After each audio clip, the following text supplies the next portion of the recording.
بەلەمێ بهترە لەسەر vê mijarê rawestin derbarê berdewamiya şewtandina nivîzgehên NKSî û partiyên bi ser ve herwiha armanc û niyazên melîsên PD sedemên ku ev hilmet di vê demê de hatiye hejmarek ji pirsin din girêdayê heman mijarê. Ez ê li gel mêvanê xwe birêse Dr. Tarık Xêrikî cîgirê serokê ji pêla Azadî Kurdistanê ku hamre li stûdyoya Rêbas li birêse birês Dr. Tarık Xêrikî destpêkê de bila em ji armancên melîsên PD dest pê bikin armanc çine ku ev êrîş di vê demê de hatiye li ser şewtandina nivîzgehên NKSî û partiyên bi ser ve. بله سپاس بوده و تماشاوان برنامه ریباس نیوز بگومان اف ایریشن ام بیجن د صلاتا پیاده لسر گلی ما در حق گلی ما در کردستان سوریه ایرو تکرن از که امکان ناوک لی بکن وصفک لی بکن اف سزاین بجماعی العقوبات جماعیه گلی مته سزادان جبر گلی ما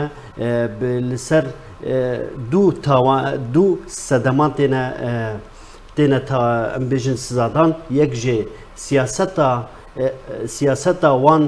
تی رد کرن رفت کرن و سیاستا پیاده قبول نکن اف یک یاد دو لسر آخا خواه گریدا آخا خواه او دخوازن گلی ما سزا بدن جبر خلق گریدا آخا خواه او دخوازن دسلاتا خواه فرض بکل لسر گلی ما و خلقی ما کوش بر بکو نافچین کردی هریمن کردستان سوریه والا بکوش کردان نهیلن و رجا کردات ده کم بکرد افجی بشکل که پلان کری هاتیه کرن بنیرینام ده دو وقم آنی افرد سبب ین اون سزاین کومل بشکل جماعی تکرین لسر گلک آستا اف سزانن آبورینه سزانن امبیجن سیاسینه او لکارینه سزاین جواکینه بحمو شکل خود سیاست خود تناک بردوام دکه یعنی امبیجن سیاست بواری سیاسی ده باره شوتاندنا و بارگاه تیوی و تی تنکرین جیانا سیاسی لکردستان سوریه تنکرین جیانا سیاسی و ام ببیجن او فرهنگا ممارسه جیانا سیاسی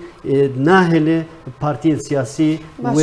اگر ام بحساب پیاما ملیسین پیدا بکن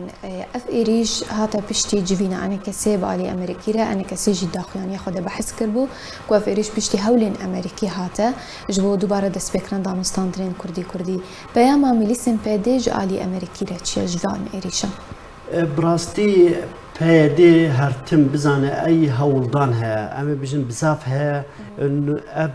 دیالوگا بناوه دیالوگا کردی برو هنگاوه کی بچه پیش اوه سیاستا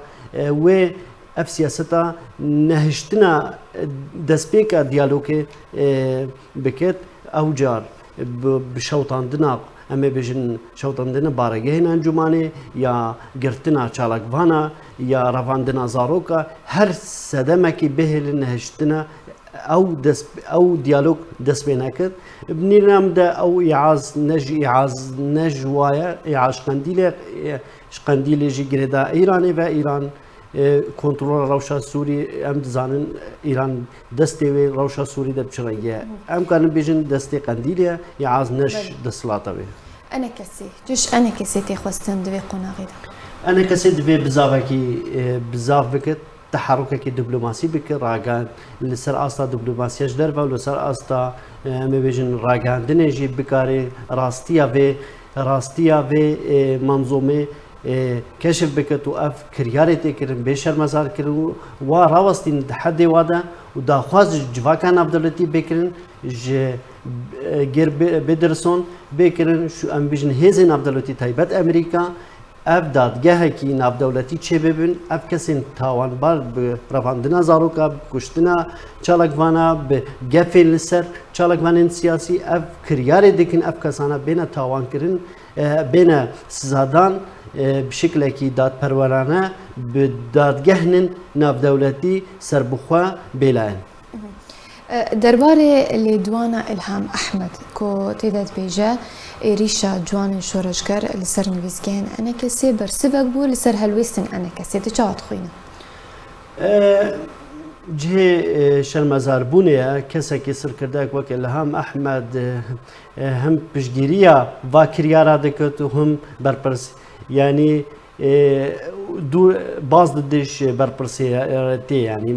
مسئولیت باز ده اف باشه تو زانی اف بارگاینه بارگاه کن سیاسی نه پارتی سیاسی کاری خوی سیاسی تکرین یعنی اف نه جهه کی امنیت و بنیرین هم ده الهام احمد او آلدار خلیل او برپرسین وین اون یه تبل هم بيجن تبل هي تشيتكن وبرسكريكا تشيتكن وشوطاندني وجفا تهديدا اوانا بربرسن لبر في الو زبونا روشي هاي في قناخي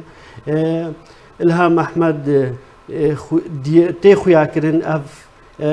اف جوانين شورشگر سرب دستي ويجي بشگيريا وادا هيا لسائري شفا بارگا باش دنارينا تدا بينغافن بي دي چبن بي شروش مبستان من لروشاواي كردستاني هفدمي بردامية وان بن بيكرنان درما في انا كسي ولاتين كرد لروشاواي كردستانيش بيگومان اما بيجن دسلاتا بهدي ناخوازه آرامی و ام بيجن استقرار هبه لكردستان سوريا او دخوازه هرتم فوضى هبه هرتم مشاكل هبه برسكريك هبه او دبينن بردهم بونا وا عمري واي سياسي هبه دبي برسكريك هبه دبي مشاكل هبه دبي هرتم بيجبر اوانا نب دسلاتا كي روانه نا سلطه شرعي بهالبجاتن هاتنا سر دسلاته تني بقفا بكشتني بشري اما بيجن شرا تشيت كي دستي اما بين النمونه بينن زندان حسكي يفي داويه زندان حسكي بدستي واتي ده هبو جبر دمك بو بين مشكله بو ب 2016 راگاندن شر دجي داعش بداوي هات ايرو پشتي چند سالا ديت روزانه دوي ورب اگر امن و آرامی هبه استقرار هبه دوي اما بيجن آواکرین هبه یا میشه بواری خدمت گذاری ده بواری گشت پیدانا آبوری ده اف سیاستنا خلق داخواز خلقینه احتیاجات روزانه او فشل و دوی اداره ده تنی هاتنه تالان کرن و ویران کرن وی ولاتی دوی حتی شوار لازمه پیوسته و مشاکل چه بکد و پرسکریکا بردام ببینیم ده اوانه بردام به حتی داویه اوانه نهاتنه خدمت وی ولاتی که هاتنه ویران بکن تالان بکن و سامان وی ولاتی حموا ویران بکد روانه اما بیشن روانه قندیل بکد و اف سیاست و رانه وسته الجهوا الا اگر زخته کی ناف دولتی الوا بکرن بین سزادان دادگهن ناف دولتی یا بیشن دادگهن سوری سربخوا بکرن او تیدا بین سزادان قالك سپاس جبو میوان من برس دکتر طارق خیر کی جگری سروکی شپیل آزادی کردستانی کتمر بوی لسیدواری واس